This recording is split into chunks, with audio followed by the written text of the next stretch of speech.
Hello, everybody, and welcome to the third quarterfinal of Pro Tour Cons of Tarkir here in Honolulu, Hawaii.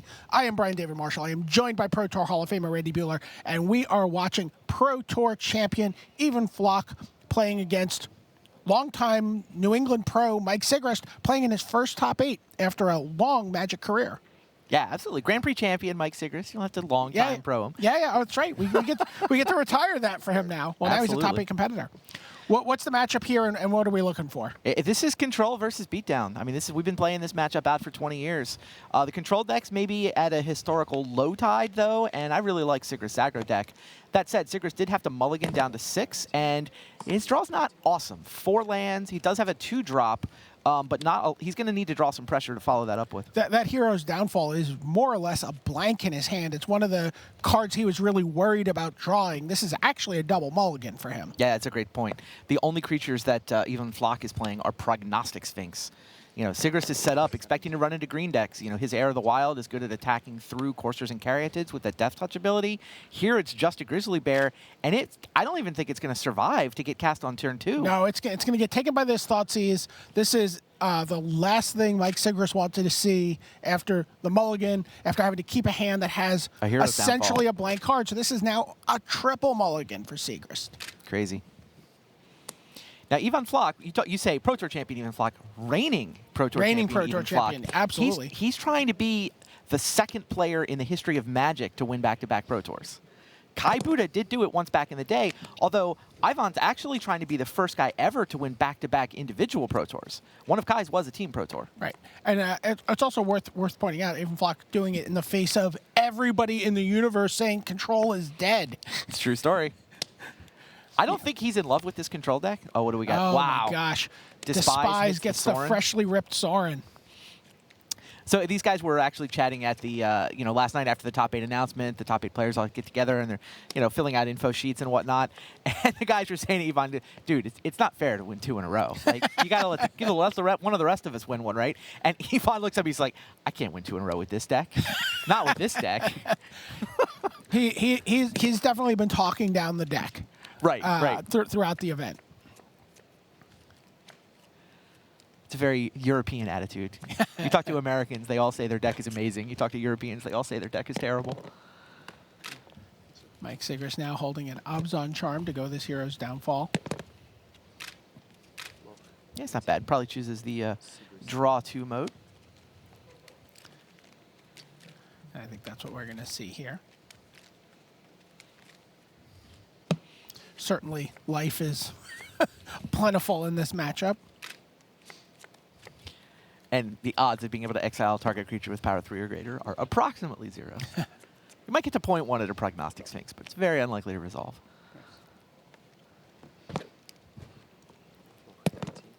So instant speed, Sign in Blood resolves. Yeah. See if he draws any gas. It looks like he drew a Fleecemane Lion. It's funny, you'd normally think Siege Rhino was the card to draw, but there's Disdainful Stroke Mana on the other side. So Rakshasa Death Dealer Actually, is Rakshasa Death Dealer is a card that Floch told me he is very, very worried about in this matchup. Sure. He said what he's really hoping for is that his opponent is going to, flood out over the course of a long game. Mm-hmm. And the Rakshasa Death Dealer just gives him this something to really do with frustrating thing to be continually doing throughout the game. So that Abzan Charm looks like it was fantastic for Mike Sigrist. Yeah. Plays a Fleecemane Lion, plays the Rakshasa Death Dealer. Floch's hand is not well equipped to deal with this.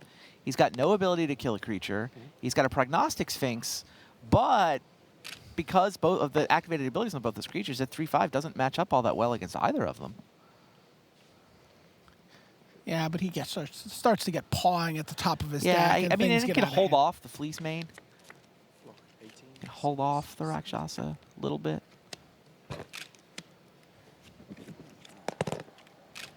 And in comes the team. Mike Sigrist just looks at him. Feels a lot better than he did 4 times ago, that's for sure. Remember, he mulliganed to open this game. He has a dead card stuck in his hand, although not entirely dead, right? I mean, it becomes tap target Prognostic Sphinx. Right. Discard a card. We may just see him use that here like that. You know, a lot of the blue-black control lists that we saw, the Team Pantheon version ran Perilous Vault in order to sweep the board. Right. Ivan Floch does not have Perilous Vault. Right. So Fleece Mane Lion goes monstrous at the end of the turn. Clear window with the Prognostic Sphinx resolved. Yeah, so ways to sweep the board in Ivan Floch's deck are things like Silence the Believers with pinging the Strive cost. He does have a couple of Drown in Sorrows, but there's no Supreme Verdict replacement. There's no sweeper like a control deck would typically have. Right. We saw Greg Orange going Esper to accommodate end hostilities, but that's not something even Floch was willing to do. Right. Yeah, and then Pantheon went Perilous Vault. But. So Fleece Mane Lion gets blocked by the Prognostic Sphinx. And it looks like the Rakshasa Death Dealer is going to start dealing some damage.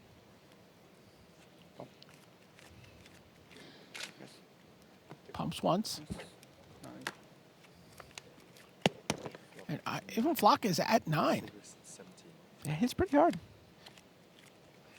He's got mana to regenerate his Death Dealer twice. I believe there's an Urborg in play, so everything's a swamp. Sure.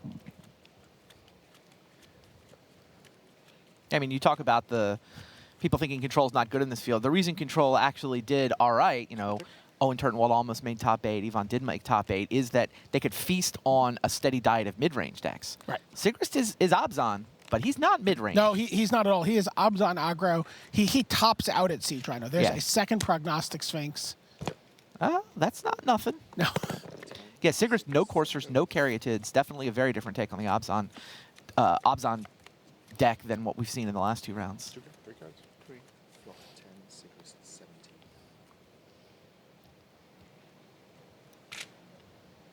Wow, now what does the 2 Prognostic Sphinxes do? Block. Yeah, I mean, they can double block and kill Fleece Mane. They can double block. Fleece Mane's indestructible here. Indestructible, sorry. One can still bounce off the Fleece Mane. If they double block Rakshasa, it can still regenerate. Yeah, these are still bounces, right? He can threaten he could put lethal damage in front of the Death pump Dealer, Rakshasa twice and regenerate. He could also pump Rakshasa 3 times. Does he have the 3rd green mana to pump 3 times? I mean, the Urborg means that Plains is actually relevant. Normally, the Plains would prevent you from... It looks like he only has the 2 green sources. But still, the fact that it can regenerate means you've got one creature's indestructible, the other one regenerates. He's not going to lose any creature combats here.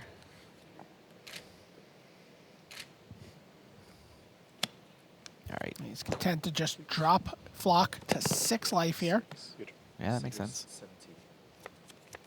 Remember, he has the ability to tap one of these by casting the End Hero's step. Downfall at the end step. Yeah. Yeah, I think that's why he didn't pump a second time. Wanted to leave up the Hero's Downfall mana. And also leaving up Regeneration. regeneration mana.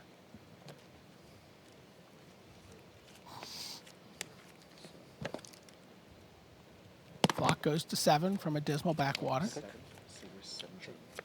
Go.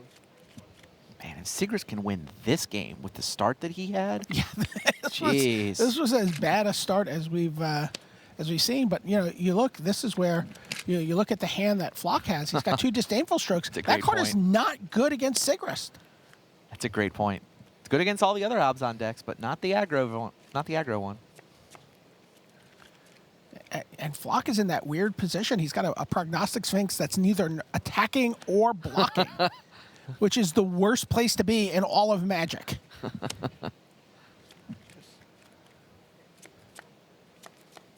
The Dismal Backwater got Floch up to 7, so Sigrist can't quite kill him this turn. 17. Go. Settle for putting him at 3.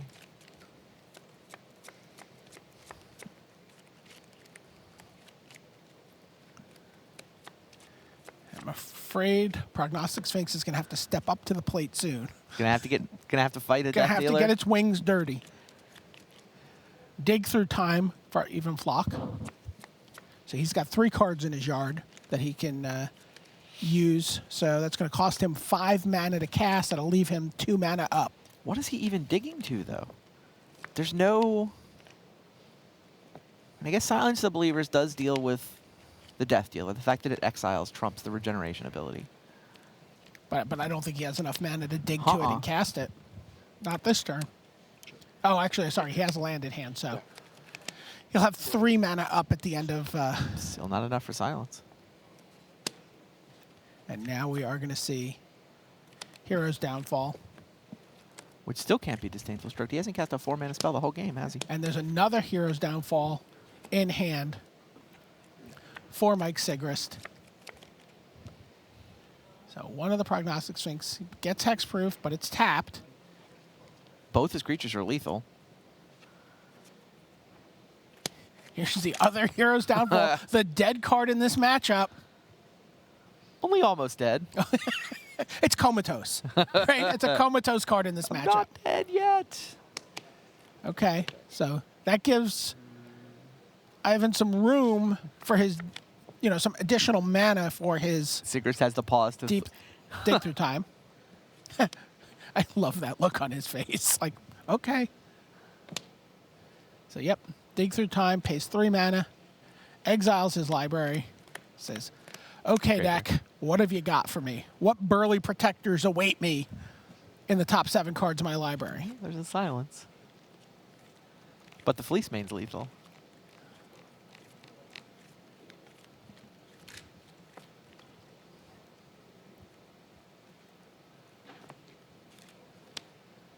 Fleece Mane is not only indestructible, it's also hexproof. It's kind of a problem. Yvonne scoops him up. He's like, will you attack with both your creatures? You will, huh? Okay. All right, fine. You got me. Wow. That was amazing. Mike Sigrist takes game 1. I had a chance to talk to both of these guys about their sideboard plans. Awesome. And so, they both had some pretty strong opinions. Let's hear what they each had to say about how they were going to prepare for game 2 of this matchup. Very big sideboard with lots of singles and doubles and 3 clever impersonators. What's the plan here for game 2? Well, the plan is trade 1 for 1 as long as I can, and be hopeful that I can get into late game and then eventually win the match.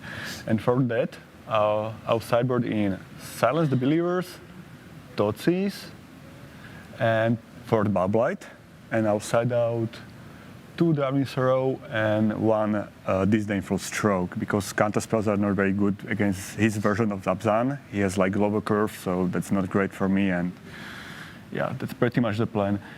Maybe I'll think about clever impersonators, but they're probably not good versus this Abzan. They're good against normal Abzan because they have like bigger cards, some planeswalkers and such, but his version is like cheaper creatures and not good to copy. Okay. Do you like your matchup better or worse after sideboarding? I think it's about the same. It will not change much. Okay. Well, good luck the rest of the match. Thank you. All right, Mike, we got your sideboard on the wall behind us. Tell me what you're going to be doing after game 1 here to shore up this matchup. Well, I have a lot of dead cards against his deck, like Hero's Downfall and Ulcerate. They don't really do much, so I want to bring in any of the threats that I can and try to just deploy a threat. So I have Whip, Wingmate Rocks, and Ajani that'll come in to apply more pressure to him. I will bring in a Despise to get his Sphinxes, and I believe he'll be bringing in the 6/7 Pearl Lake Ancient, I believe it's called. And Sphinx is a really important card in the matchup, so I want to make sure I can take care of it before it gets down. How do you feel? Does your matchup improve after sideboarding, or does it get? Yeah, the dead cards are the biggest liability game 1. If I draw too many of them, then he can 1-for-1 me down the chain, and we'll just run out of gas, and he can take over from there with a Sphinx. So I want to make sure that post board I shore that up. Awesome. All right. Good luck the rest of the way. Thank you. All right. Well, there you have it. Mike Sigrist says, I've got dead cards game 1, but those dead cards actually. Like we said, comatose cards, right? They had some, there was still a little bit of life in them. He was able to tap the Prognostic Sphinxes and get through for lethal. But, he likes his matchup much more after sideboard. How do you feel about this, the way this plays out after these guys get to work on their deck, Randy? I think control is dead. I don't think these blue-black decks are very good. I haven't seen them win yet. I mean, I think they won a match on camera yesterday. Oh, I forgot about the curse of the feature match area for control. They went literally 0-7 in the feature match area. And then, Owen won a feature match yesterday, but he also lost playing for top 8 in the last round. So, It did not have a good performance on camera at all. I mean, every time I look at it, it just looks too slow and too clunky. I mean, it's a testament to Floch that he managed to get here. He's obviously a great player, and I mean, that whole team, cabin crew. Have we talked about them enough? They just Probably keep putting not. up top 8s. Clearly, one of the better teams in the game right now. Anyway, yeah, and not only do I think the blue-black deck is kind of mediocre, but I mean the matchup is also bad. All right, well, these players are looking at their hands here for game 2. And the decision is on even Floch. He says, no, nope, can't do it. Winces, actually. Yeah. Yeah, cabin crew may have put 2 in the top 8, but they may not have any in the semis. Mike Straussi's already Sigrist is also going back. Oh, 6 apiece. Yeah, 6 Which apiece. favors the beatdown deck. I mean, beatdown versus control. Sure. If you're both going to mulligan, it's just the beatdown deck Right. is Well, I mean, better off. You know, it's conceivable that Mike Sigrist could win a game on 2 or 3 mana. It is absolutely not possible for even Floch to do that. Totally true. Could also see our 3rd consecutive Abzan deck moving into the semis. Wow. So Yeah. if you're Guild came to wondering play. what the face of Standard was going to look like after this event, it's going to have a giant rhino horn on it Exactly. and a pair of rock wings. Yeah, although does Sigrist doesn't play the rock, right? He So has he's the got rock. He has the rock in his sideboard. Yeah, all right. He has the rock in his sideboard. He brought them in this match in place of the hero's downfalls, but Yeah, you know. it's clearly the rhino's the poster child. Or Yeah, poster absolutely. animal.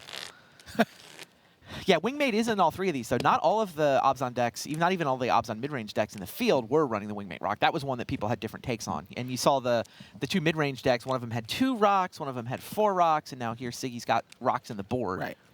When I interviewed Willie Adel about the deck, Willie Adel designed That was a great interview. the deck for Tiago. He said, look, Wingmate Rock is the answer mid-range players have been looking for Planeswalkers. Yeah, Tiago's is the version with 4 main deck rocks. He's like, it is so hard for a Planeswalker to just live through a Wingmate Rock and friend. Sure. Yeah, and the Sorin, speaking of Planeswalkers, the Sorin that is in these Abzan mid-range decks is also spectacular. Although, again, Sorin is actually also in Sigrist's list. All right. The decision is once again on even Floch. Is this a 6-card hand he wants to play with? He's playing for his tournament life here. He's down a game.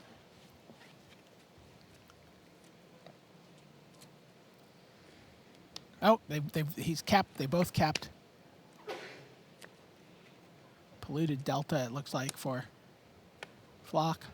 There you get a look at Floch's statistics. Yeah, he's just up under over- 30. Over 200 points now. You know, Closing in on 100 grand. closing in on winnings. 100 grand, yeah. He's 1 for 1 on his top 8s in terms of winning. 2 top 8s now on his resume. Not shown there, world team champion. Sure. That's 61.6% win percentage on the Pro Tour is really nice, too. Yeah, he's a phenomenal player. You know, that's closing in on 400 matches, too. That's a giant sample size. There you get a look at Mike Sigrist. He's actually only a couple years older than even Floch. 64 career pro points, just over $10,000. This is his first top 8. Has 3 Grand Prix top 8s, and of course that big win in Washington D.C. over Yuya Watanabe.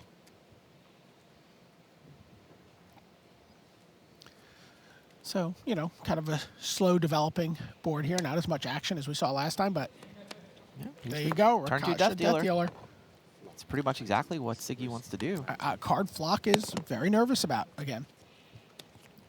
And you kind of saw why. I mean, that card, Does a lot of damage. it really blanked Prognostic Sphinx when Floch was on his heels in that match. But Floch does have some answers this time. Oh, looks like he did bring in that Clever Impersonator. He didn't sound sure he was going to Yeah. do that in the interview. And Yeah. Hero's Downfall takes away the Death Dealer.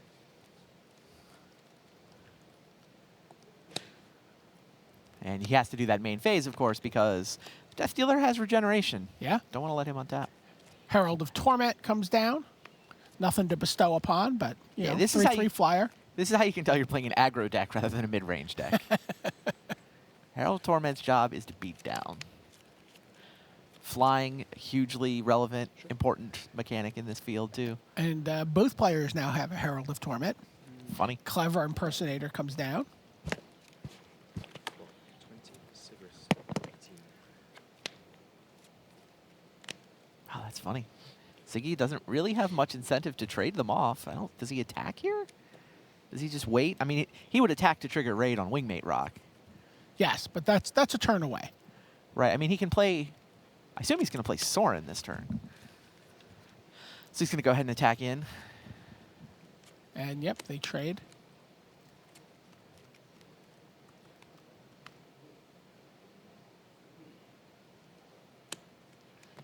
Breaks a fetch land, looks at Windswept Heath, Sigrist 17. drops to 17 life. Assume this is going to be Sorin and make a vampire. Yeah, that sounds about right. How did these guys actually sideboard? Did they give up all their secrets in the interviews, or? Sigrist is -4 Heroes Downfall, -1 Ulcerate. So took out the dead cards you were talking about. Up at Demise, a Whip, 2 Wingmates, and an Ajani. That's Okay. pretty much exactly what he said on the video. Floch went -4 Disdainful Strokes. I think sitting on those 2 Disdainful Strokes in game 1 showed him, he doesn't want to shave one. They're just all terrible because so much of Mike's deck is below 4 mana. And then took out the 2 Drowns, +1 Thoughtseize, +1 Silence, +3 Clever Impersonators, +1 Bile-Blight. Sure. But with Whip and 2 Wingmate Rocks and an Ajani coming in, Yeah, it's suddenly funny. those Disdainful Strokes might got have been better. a little better. They got a lot better after sideboarding, but yeah, Floch was they were miserable for him in game 1, so he turned him into Clever Impersonators. There you see Sorin, Solemn Visitor. And he's going to just tick that down and make a 2/2 Black Vampire token. Yeah, I wasn't sure how much Sorin was going to get played. I mean, Sarkhan got all the buzz as the Planeswalker out of cons, but I think there's more Sorins in the top 8 for sure. And I think Sorin has just had a bigger impact on the tournament. The lifelink ability is so powerful when you're in a race, especially versus the Jeskai deck. And then the fact that he can also just spit out creatures and they deal with the Sorin, but he's got a left of 2/2 flyer in play. This is a really good, solid Planeswalker. Prognostic Sphinx comes down. You see even Floch tapping his Polluted Delta for black thanks to his Urborg. Yep. Doesn't have to sacrifice it. And now Siggy would like to trigger the raid ability of Wingmate Rock, but now he's got an Ajani. He goes lifelink with Sorin. It's still only 3 power, so Right, but he's- Prognostic Sphinx can eat the vampire, but this will trigger the raid ability. Yeah, of that's Wingmate exactly Rock. what he's doing here. Right. I mean, he could, in theory, have played an Ajani and put counters onto the vampire, but he wants to get the Wingmates down first. Sigrist 20. But even Floch takes it. Huh. Not willing to put his Wow. Sphinx at risk. And then there's Wingmate Rock and 17. Wingman Rock. Wingman Rock? I like Wingman that. I hadn't Rock. heard that one. And then look at Speaking that. of Cons of Tarkir cards, this is a good one. This is not just the Bomb Rare in your sealed deck pool. Well, it is. I mean, it is. It is probably the single best card to open in sealed deck. It's single color and insanely powerful. But I mean, it's a player. You're going to be playing against this guy in Constructed for a while. I remember opening that card in a draft, one of the first drafts I did, and we're just like reading it and reading it. And like, how is this a real card?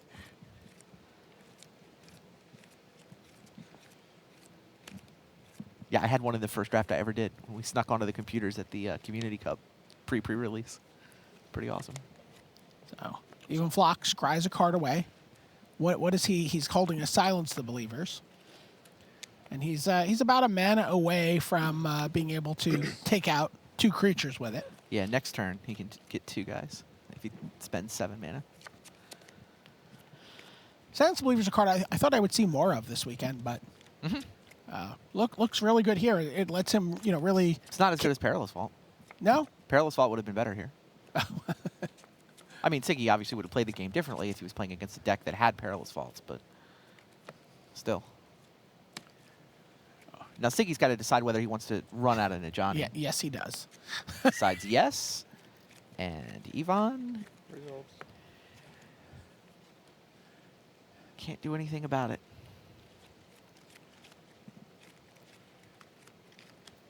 So either way, he's going to be ticking a Johnny up. I have to assume he's putting counters on Okay.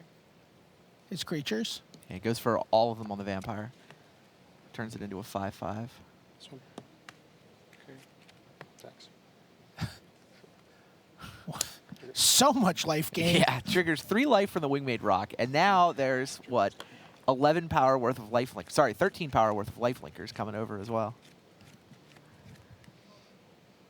Not that Yvonne Floch's really worried about Mike's life total. I mean, once he gets control of the game, he's probably going to win it. If he gets control of the game. You know, hypothetically, should he somehow get control of the game. There's even a Siege Rhino, too.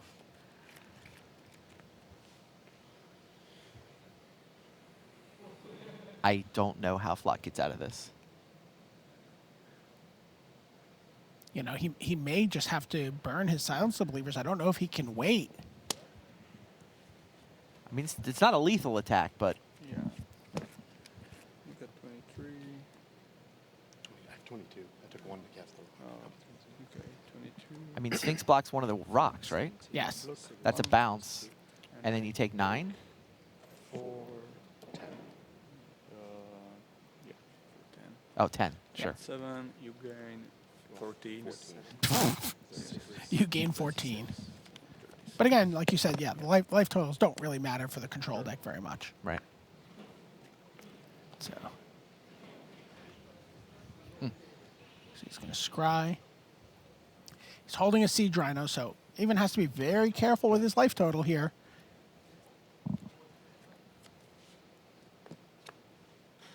All right, Hero's so Downfall. Hero's Downfall. He's got to land. He doesn't have time for Hero's Downfall this turn. It seems No. like he's got to go land, Silence the Believers with Strive to kill 2 things. Yes. Prognostic Sphinx can then block the leftover Wingmate Rock. Right. Presumably the token. Yeah. It's not actually going to live because Johnny will probably distribute some counters. I mean, Mike, when he's distributing counters, is going to have to be thinking about what that 7 mana could represent.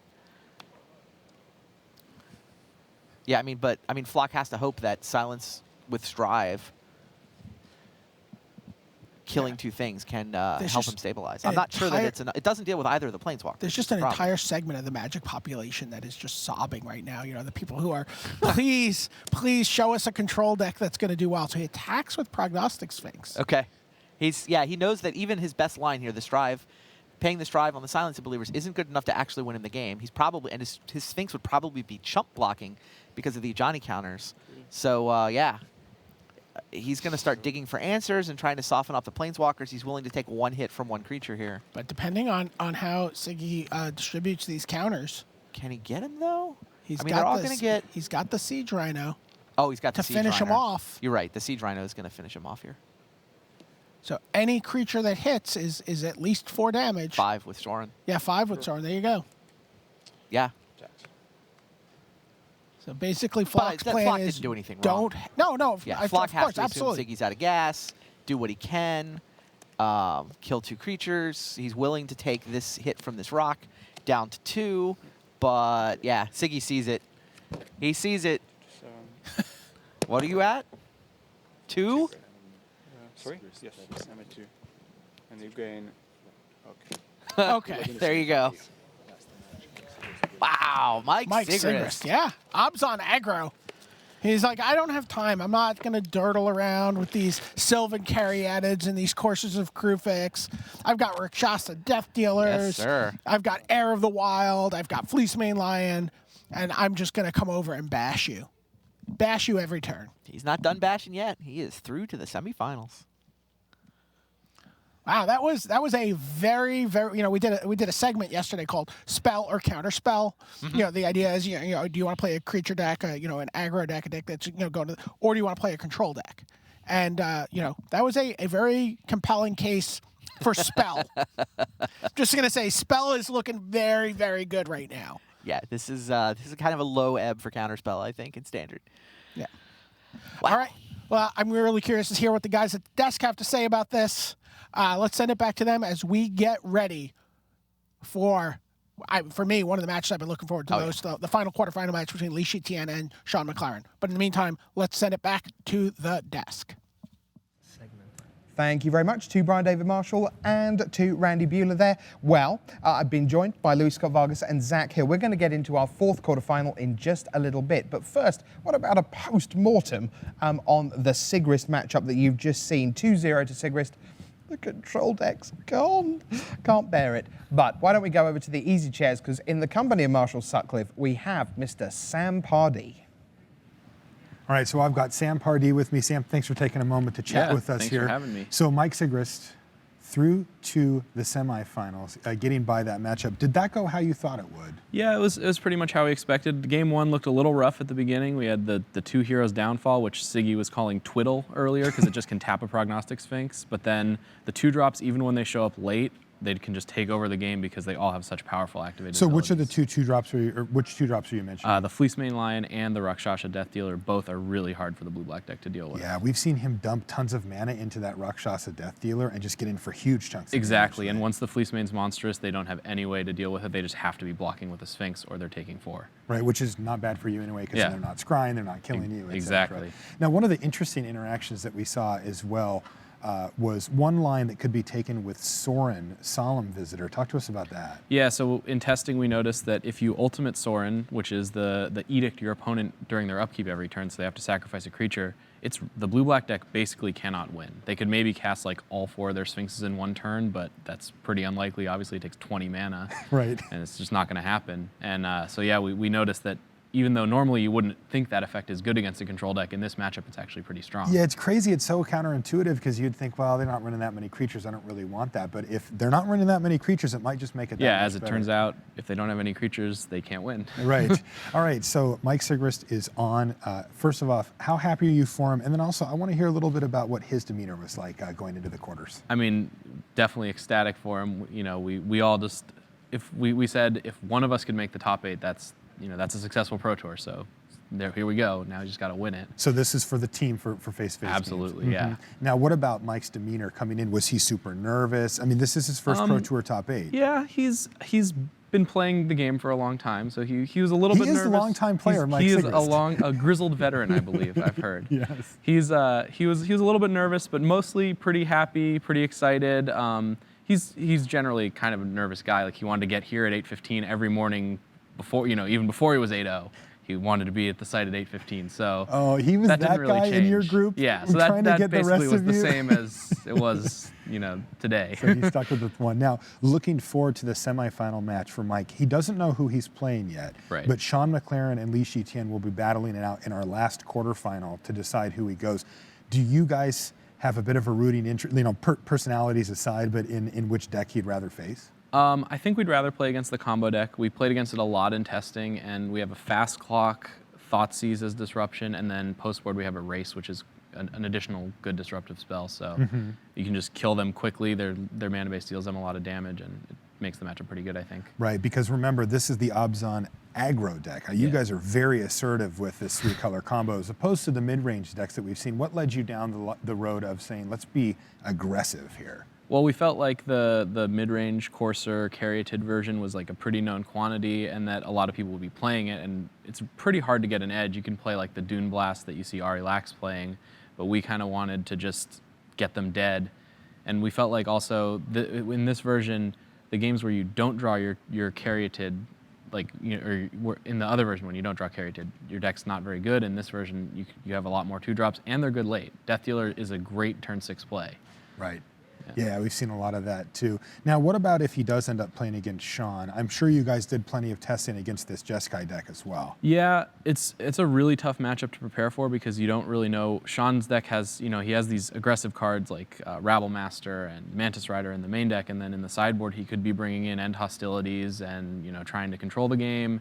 He could be staying aggressive, so we have to, you have to figure out where he's going to fall on that spectrum. So there's a lot of jockeying post-board about which direction he's going to go and how you want to Yeah, react. Exactly, because we have to kind of figure out how we want to react to Yeah, that. it's always that guessing game, right? Yep. And then when it comes to choosing a more aggressive build for this Abzan deck, for people at home, when you look at a mid-range deck, you like to think that post-board, the mid-range deck can kind of pivot to a more assertive role or maybe a little bit more controlling role. Do you still have that flexibility with the aggressive version? Yeah, I think you do. You can cut your Heralds for Bile Blights and Drown in Sorrow, and the nice thing about Fleecemane Lion being an insane card is that it's a 3/3. It doesn't die to Drown in Sorrow, so you can have these more controlling cards like that in your deck. and then you can just start to use the Abzan charm to draw 2 cards, and and if you're drawing all removal, you just keep the game going longer until you find a threat that kills them. By the way, I have to ask you about how good Abzan Charm's been, because we've seen Siege Rhino be, I asked Siggy when I had him in the chairs, I said, what's the best card in your deck? He said, Rhino. Yeah. That was it. That was the reason to play the deck. But I gotta say, Abzan Charm has been really impressive on camera throughout the weekend. Talk to us a little bit about how good that card is. It's also another reason to be aggressive, because you can just keep attacking with your creatures, and even if you don't have a charm in your hand, they can't really block, because you can give your guy +2/+2, and that's kind of a blowout. Yes. So we were saying, like, even just this card existing makes the deck, makes the aggressive slant a little more powerful. And we saw that in the last match when Siggy was able to attack with a 2 toughness creature into a prognostic Sphinx. Yeah, exactly. And no blocks. Yeah, I mean, if he blocks there and we have the charm, our guy's a 5/4, eats your Sphinx, and he has to spend a removal spell on it. It's great for us. All right, Sam, thanks for taking the time to give us a little bit of behind the scenes of what's going on with Mike Sigrist, as he is our 3rd of 4 semifinalists. Let's send it back to the desk where Rich Hagan awaits.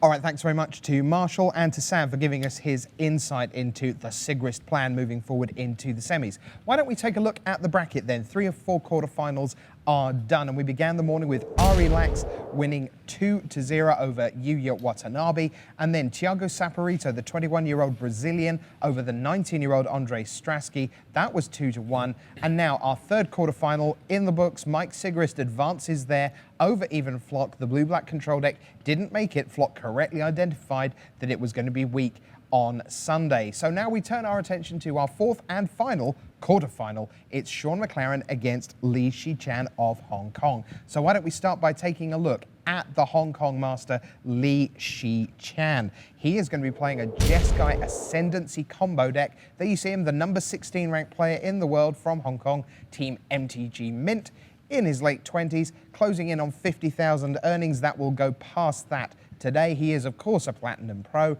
his 3rd Pro Tour top 8 in just 19. That is utter world-class stats, 1 in every 6 or so. Great return. And his trophy cabinet contains the Grand Prix Birmingham 2008 edition. All right, well, it turns out we've got someone quite useful to talk about his combo Ascendancy deck, because Louis Scott Vargas, you played this deck, so why don't we take a look at Lee's list, and you can walk us through it nice and slowly, please. All right, well, the most important card on the list is what it's named after. Having Jeskai Ascendancy in play is a must. And then besides that, you need a mana creature in play. Sylvan Caryatid is the best one of these because it's the least likely to die to your opponent's cards. Because it's hexproof. Right. And then you also have Kiro's Follower and Rattleclaw Mystic as substitutes. You need around 10 or 11 of these, and Lee's playing 11. Once you have those 2 cards in play, any spell you play generates 1 mana per mana creature you have in play, and gives you a free loot, draw 1, discard 1. Okay. So then let's say you were to cast a Dragon Mantle. Dragon Mantle essentially becomes 0 mana, draw 2, discard 1. Tormenting Voice, 1 mana, draw 3, discard 3, or rather draw 3, discard 2. And what that does is that fuels your graveyard, lets you see more cards, lets you cast a Dig Through Time, which then lets you, besides looting and only costing 1 essentially, lets you then look at the top 7, draw 2. The main goal is to ultimately end up casting Retraction Helix on one of your mana creatures, which means you can tap it to bounce any permanent at will. Okay. And then continually replay a 0 mana artifact, which he's got Briber's Purse in the deck. And so then once you have that, Briber's Purse, it lets you generate infinite loots, lets you draw and discard through your whole deck. Mm-hmm. You can then Twin Flame to get extra copies of mana creatures out. Okay. Essentially, you want to eventually find the Nissa Worldwaker, animate one of your lands, and then continually bouncing Briber's Purse or Dragon Mantle and replaying these cards makes the land infinite, arbitrarily large, and you attack with trample. Arbitrarily large, and finally we hit them. Now, at this level, you're going to disappoint me here, I'm sure you are. We're not actually going to see it happen, or are we? Are we going to just see people scooping up their permanents when they understand what is about to occur? Until Lee actually plays the kill, I would not expect McLaren to scoop. I mean, you're on the top 8 of a Pro Tour, there's no time constraints, let him have it. So we may see quite a lot of, go on then, show me some more. Exactly. Right, I want to get in a little more to a skill set that is kind of lost a lot in Standard over the last few years, that of putting together a combo deck. You're part of a phenomenal team, but what is the skill set of the risk, in a way, of putting all your eggs, as it were, into the basket of combo and saying, you know, what are the dangers of being an inbred test group where you're trying to find ways to beat the combo, you're trying to work out who else has got the combo as a list, or whether you have a better list than everyone else? What is the process with combo? First, you have to have a combo that's worth going for. And in this case, you know, it's a 3 to 4 card combo, but it's really a 2-card combo. It's really Sylvan Caryatid, Jeskai Ascendancy. Once you start at that base, the deck works very, very well. It doesn't need all the rest of the cards. Once you find a combo worth going for, you have to find how consistent is it to assemble it. Cards like Commune with the Gods and Dig Through Time are kind of what makes this deck work. And then once that happens, you kind of see how it does against everything else. The goldfishing it, playing against no opponent, is the best way to test it. You just need to see what average turn it kills on. If that turn is fast enough, then the deck might be good enough. All right, so we think we have an idea of what's going on with Jeskai Ascendancy combo.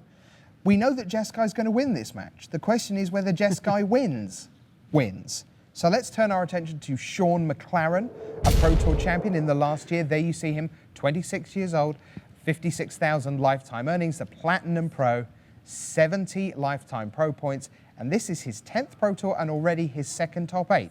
Like even Floch, who is now out, he won his first Pro Tour top 8. So he's undefeated on Sunday right now. Zach, why don't we take a look at Sean McLaren's list? This is what he is bringing to battle.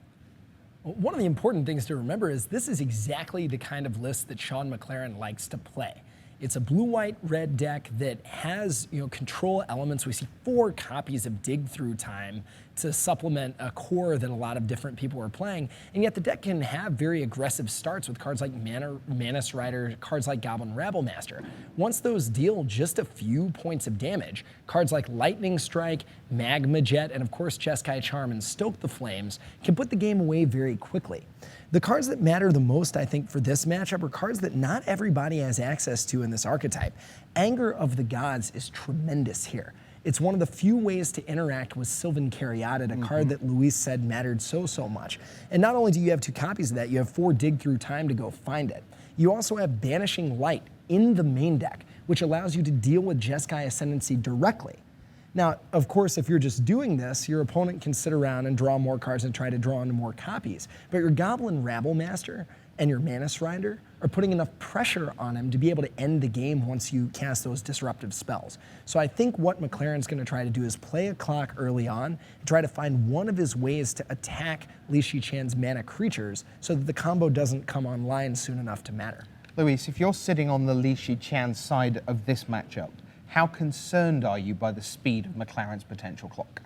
The card you least want to see is Goblin Rabblemaster, because by itself it kills you in around 3 turns. Manus Rider you can ignore a little bit, but Rabblemaster, that's the one you got to worry about. All right. Again, if you're in Lee's chair, are you favored, and if so, why? I think game 1 Lee is slightly favored. His Goldfish, you know, his kill condition is a little bit faster than McLaren's, and McLaren does not really have much disruption besides Anger of the Gods, as Zach pointed out. Post-board, it gets pretty ugly. I think McLaren's got a pretty significant edge post-board. All right, well, why don't we take a look? The players are down in the feature match area. It's time for the 4th quarterfinal. Will it be Li Shichan of Hong Kong? Will it be Pro Tour Born of the Gods champion Sean McLaren? It's time to find out in our 4th quarterfinal.